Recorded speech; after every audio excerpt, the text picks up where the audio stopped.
ભરૂચ જિલ્લાનું યુવાધન નશાના રવાડે ના ચડે તે હેતુસર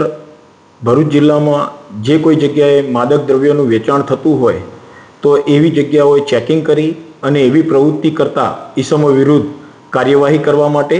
તેમજ શાળા કોલેજો નજીક જો આવી કોઈ પ્રવૃત્તિ ચાલતી હોય તો એ જગ્યાએ એ વિસ્તારોમાં ખાસ ચેકિંગ કરી તેમજ શાળા કોલેજો નજીકમાં કોઈ ટપોરીઓ બિનજરૂરી રીતે અડ્ડો જમાવીને બેસીને વિદ્યાર્થીઓની છેડતી કરતા હોય તો તેઓના વિરુદ્ધમાં કાર્યવાહી કરવા માટે ભરૂચ જિલ્લા પોલીસ અધિક્ષક શ્રી મયુર ચાવડા સાહેબના હોય સ્થાનિક પોલીસ સ્ટેશનના અધિકારીઓને તથા એલસીબીના પીઆઈ એમપી વાળાને અને એસઓજીના